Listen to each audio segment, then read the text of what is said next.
Hey, welcome back to the TCO Studios and the Vikings Entertainment Network. I'm Paul Allen, joined by Courtney Cronin from ESPN and ESPN.com. The Minnesota Vikings offense did some fantastic things this season, but there are pressing needs and pressing scenarios. So Courtney, who covers the team in honestly second to none fashion with ESPN.com, has joined us here at the TCO Studios. Let's begin with the quarterback. Kirk Cousins is technically into the final year of his 3-year deal that brought him here into 2018. Yeah. What do you think is next?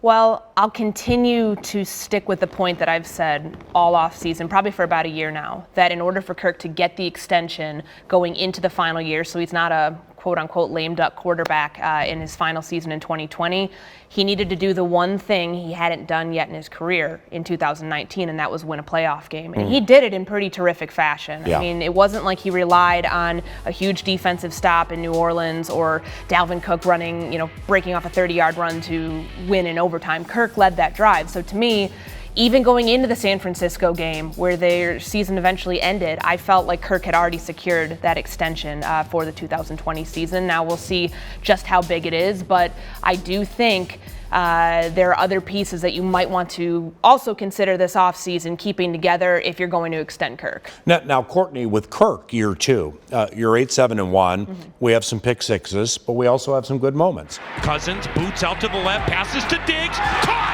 15, 5, touchdown! This year, clearly 2019, he was markedly better. What do you think led to that? Well, I think the scheme is where it starts. I mean, Mike Zimmer has said that as well. You're scheming him away from pressure with the outside zone where the line goes one way, play action bootleg, he goes the other way. He's really good at that. He led the league with 13 passing touchdowns off play action in the regular season. They brought out the best part of his game. I don't know how you can get much better than that. Yeah. I think there were times, too, where we talked about Kirk's big game narrative and that he was never going to be able to get over the hump on things like Monday Night Football or games against really good teams. You saw him shatter that against the Saints. So it's kind of like that was the one monkey on his back throughout his career that he had never been able to kind of tell to go away, and he did. But it all started with the run game. I mean, this was an offense that we've talked about was built around Kirk and to bring out the best in Kirk, which means you're going to have a running back as dynamic and explosive as Dalvin Cook, who can do things in the passing game. He can do things as a rusher that not a lot of other running backs can in this league on a consistent basis. So that set up Kirk for a lot of opportunities on play action, and it led to kind of the whole thing melding together, which is why you're seeing a career best year for Kirk Cousins. And also, he's lucky because he had a lot of really good weapons around him. Not everybody in the NFL can say that they have 2 really good tight ends, 2 of the best wide receivers in the league, and an explosive running back in Dalvin Cook, and a good backup too. Now, with Dalvin Cook, 15 touchdowns at the end of the equation. Holy cow, was that good, and he missed a couple of games.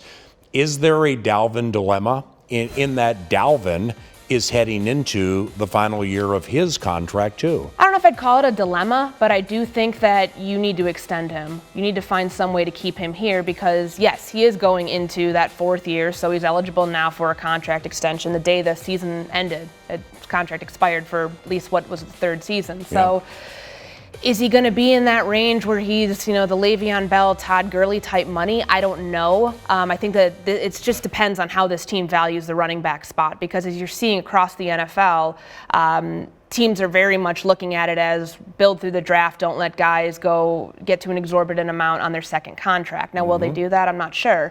But I do think it's worth, if you're going to extend Kirk Cousins, you should also take a look at extending Dalvin Cook because we talk about continuity. Keeping those two things together are important. You saw what happened in the Green Bay game down the stretch in Week 16 when they did not have Dalvin Cook. Yeah. That's what the offense has the potential to look like if they don't have him going forward. So that's something I would consider. Well, in that Green Bay game, they also didn't have Alexander Madison. Correct. So the 3rd-round rookie from Boise State, his first season complimenting Dalvin. What did you think of Alexander? I thought it was really good. I mean, they wanted to bring in the Latavius Murray Part 2. Yeah. And he's built like Latavius, and he's shown that he can handle a really strong workload and being able to kind of spell Dalvin at certain points. So I think that Madison was a home run pick. I think really 1, 2, and 3 how they hit on the draft, where they all panned out this season. And that was, truly important to be able to keep that backfield as strong as it was. So when you do lose Dalvin for a game or two to injury, that you can kind of pick back up where he left off. So as you touched on yesterday when we were going over some Vikings news at Vikings.com, and Mike Zimmer mentioned it several times at his season closing press conference with the next offensive coordinator here, the importance of keeping continuity. With the 2019 offense overall, with obviously some changes that are inherent with NFL off seasons, what do you see that is sustainable with this type of offense, with the players will be back for 2020 that can help the team win more playoff games? Well, Mike Zimmer was adamant it's going to be the same scheme. He said it in a number of different ways at his season-ending press conference, so the team doesn't have to start all the way over to where they were last year trying to rebuild this thing. He wants to see it keep going, so guys, when they get here in April, the play calls are the same, the terminology, the whole thing, like they can kind of just pick back up where they left off. Now, I do think the one thing they need to do, though, is if you want to be a run-first team, that's fine, but you got to find other ways to win games when Dalvin's either injured and not able to play, same with Alexander Mattison, or, teams are inevitably, it's the NFL, they're going to take away the run from time to time. So they have the personnel to remain an incredibly explosive offense. I mean, they were 8th in points and 6th in yards per play this year. It's pretty good, especially where they were last year, coming off the 2018 season. Yeah. If you want to make this thing better, you're focusing on the offensive line, particularly looking on the interior, because that's still a struggle for this team.